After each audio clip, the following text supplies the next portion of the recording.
Well, would you look who it is? He is still alive. This is going to be a super quick video. Actually, I just got back from the range. This is going to be a super quick video. It's as I speak. It's November 6th, 2024, day after Election Day. Much to my surprise, Donald Trump won. I really thought that it was going to be stolen. I'm not going to get into that whole 2020 debacle. I thought that the time of free elections in this country had passed. I really didn't think. I thought there was a good a chance that there was going to be some flim flammery.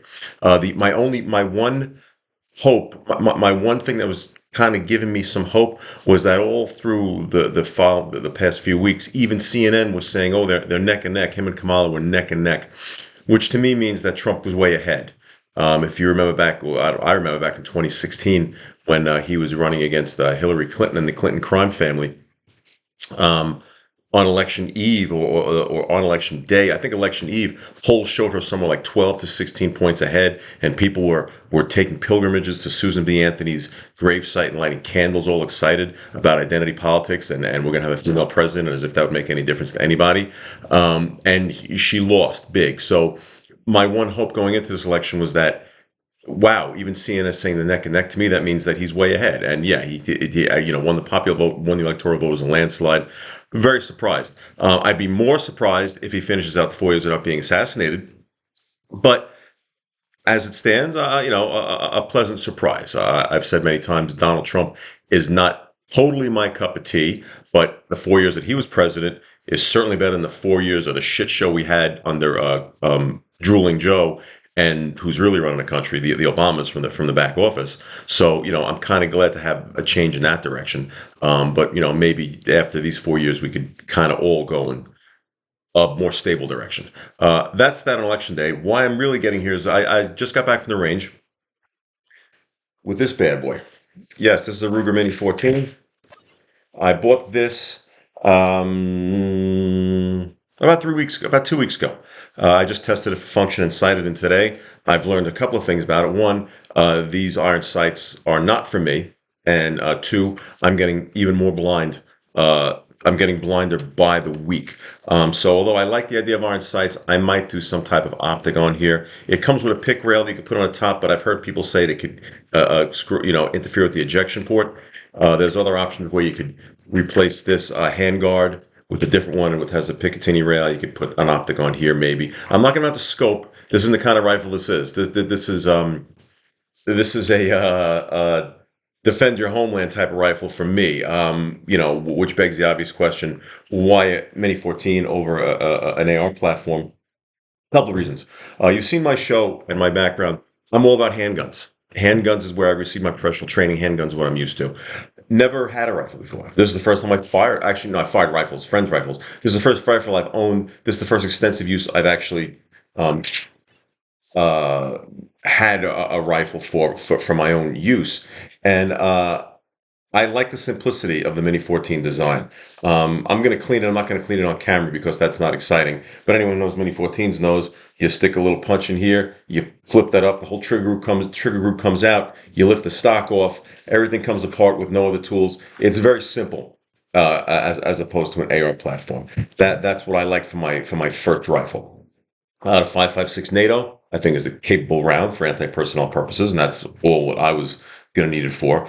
And another reason I like the Mini 14 is I live in New York, and this doesn't look like an evil black rifle. This does not look like a AR. It doesn't look like an M16. It doesn't look like anything. It looks like Grandpa's ranch rifle. In fact, this is the ranch model, 18 and a half inch barrel. And nothing to offend anybody. I would have loved to have gotten the wood folding stock like the A-Team used, but this is New York. No pistol grips and folding stocks allowed because that's going to keep us all safe. So I went with what is a very American, non-offensive looking rifle. It comes with two 5-shot box magazines, which rock in like the M14, and with it locked in, it looks like that. My only other option in New York, anyway, was the 10-shot magazine, which looks like that when it's loaded. 20s and 30s, no, you could just forget that shit right away. That's not happening in New York. But being me, seeing as how 10 is what I'm limited to, I went out and I got a bunch of 10 round magazines, you know? So I had bought this thinking the election was going to be disastrous and all rifles like this were going to be going away. So I wanted to at least get one. And I picked this one for the reasons that I just expressed. Came back from the range. Again, this is just real quick. Came back from the range. I liked it. Sighted it in well enough for my purposes. Again, I might get there's even if I go with the iron sights, I forget the brand that it's a much bigger iron sight that I think I might go with that if I stay with irons, or I might actually change that hand grip and put some type of red dot. I would do a red dot on a rifle. As opposed to the handgun, you all know my saga with the red dot on my Ruger GP. But on a rifle with this long sight picture, and you're bringing it up, yeah, you could shoot it from the hip, I suppose, but you're going to bring it up for what rifles are used for. I think in that particular case, a Shakeaway Colosun, like a red dot, I think the one that everyone puts on this, I forget the model number, that might be the way to go. More to come on that. At the range, what I shoot at the range, I fired 55 grain. Is it 55 grain? Am I, 55 grain, 62 grain, and this thing which said target on it. And I ran it through my Garmin chronograph, which I said I was going to give you guys a review on it.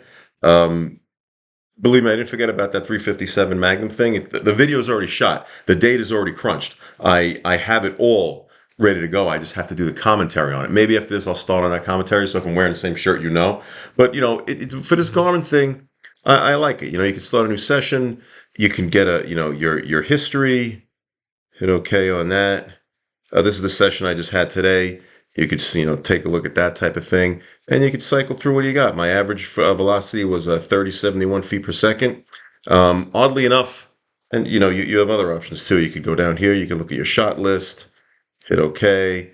It'll calculate energy foot pounds and everything for you too. But for the most part, I just use it for this type of thing. My range is all over 3,000. Obviously, the 62 grain was around 3,000 feet even. The 55 grain, which I thought was going to be the rifle's version of carry ammunition, 55 grain. This is about 3,090. Maybe one of them scraped 3,100, mostly 3,080. This stuff that says target and range and target was cooking. 55 grains. It was going 3,150, 3,200 feet per second. I don't know what they consider to be range and target. Maybe the bullet design is horseshit, but it was smoking these other rounds, and I thought these were more of an anti-personnel type of round. So maybe there'll be a 5.56 NATO ammo test coming up with that, and along with a complete chrono um, um, review of this thing. No, I don't want to delete. No, no, no, no, no. So many information. I also so far it works pretty goddamn good. Comes in this box, comes in a little stand that you screw on top. You just got to sit it to the right of your muzzle, under your muzzle. It's very good. It's low key. No one looks at you like you're a fucking lunatic. And this is going to be part of my repertoire from now on. Pretty much any video you see from me, I'll be seeing how fast things are traveling. And maybe make it a little more entertaining. So that's going to be it for now. Just wanted to touch base, talk a little bit of politics, talk a little bit about New Gun Day. I'm not going to do my usual New Gun Day with it. It's just too much trouble. Maybe I'll put video on this at some point. It's a little hard with rifle ranges in New York. They're all outdoors. They're really strict with the range guys there. And although good experience with the cameras and everything, I don't know how much they're going to look like YouTube videos going on. But we'll see what I could do. Maybe I'll come up with something. Maybe if I come up with an ammo test, we can at least try some 5.56 NATO. Other than that, I'll get to work on my 357. Remember, it was going to be 4-inch versus 3-inch versus 2-inch. Drop in velocity, what that might mean to its effectiveness. I used a bunch of different ammos, and I guess I should get around to getting that video out to you. In the meantime, thanks for continuing to watch and comment, even though I've really cut down my production. And look, we'll see what the next 4 years bring, and hopefully I'll see you with that video before Christmas. Thanks for watching.